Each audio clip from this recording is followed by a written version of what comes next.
And it is not officially the playoffs just yet, but Cowboys players say it is time to act like it is. A big game on tap this weekend, wrapping up the regular season against Washington. It is for the NFC East title and the #2 seed in the NFC side of the postseason ballot.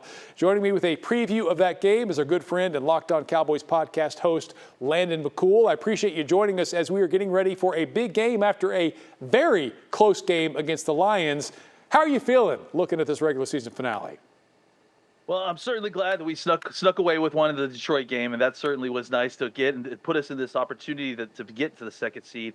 I'm a little nervous because the Cowboys have had times where they've been in good situations and then gone into Washington and had disaster strikes. So I feel confident about this weekend's game, but there's always the outside chance that disaster is going to strike because that's what tends to happen in Washington. Well, especially with this Cowboys team, you can never be too confident because crazy things happen. We know that. We also know that CeeDee Lamb had a record-setting game last week. He has been hot all season long. Is it something he can keep up?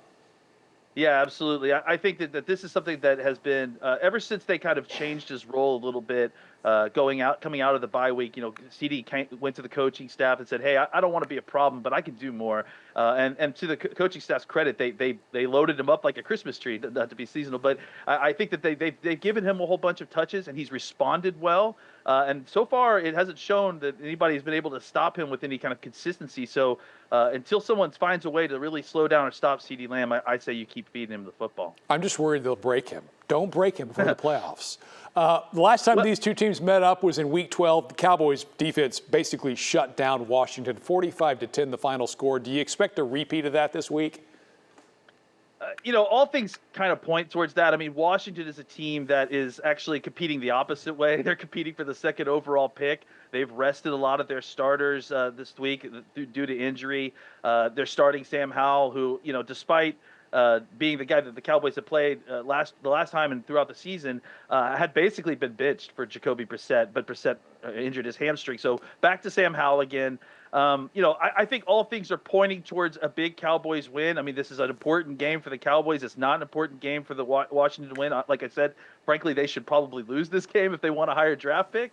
But you just that oblong ball and the way that field is, it's just things can bounce the wrong way. So the Cowboys just kind of need to maintain focus and play their game, and they should be able to win this game. All right, well, let's hope that they do as Cowboys fans coming into this weekend. But we know that that's not the only game. There are 15 others on the schedule, including that NFC East game between the Eagles and the Giants. That matchup or the Cowboys-Commanders, which one would you peg for being most likely to be a potential upset? That's a good question. I think maybe the Eagles game because, there's a chance that the Eagles may rest their starters, which I think that's maybe the most shocking news I've heard all week is that despite the fact that the Eagles are still in this, I mean, if the Cowboys lose and the Eagles win, they're back in the second seed. So, but it sounds like they actually may be resting a couple guys. I know that Smith is out for them with the high ankle sprain. So I wouldn't be shocked if the Eagles lost to New York. I mean, they're playing in New York. The Eagles almost lost to New York in Philadelphia just a few weeks ago. So it would certainly still be an upset, but I think that seems like the more likely of the two upsets. Looking back at some of the losses this season, Landon, especially that 49ers loss and the Cardinals loss, the sky was falling for Cowboys fans. Mm-hmm. Here you are staring at an opportunity, really what should be an easy opportunity to grab the 2 seed. You take the division. As Cowboys fans, are we just a little bit too prone to the sky is falling mentality after those losses, or are there some serious concerns? I think it's NFL fans, right? I think there's a lot of college football fans in Dallas, and they know that 1 or 2 losses in college football puts you out of the national title conversation sometimes, and they kind of transcribe that to the NFL.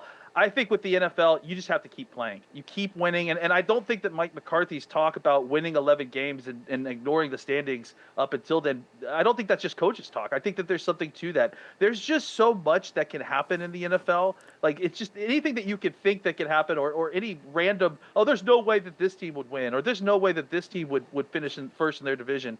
There's just so many times when we've been proven wrong by that it's just – sometimes it's just better to hope for the best and see how it plays out because that, like I said, that oblong ball, it will bounce funny.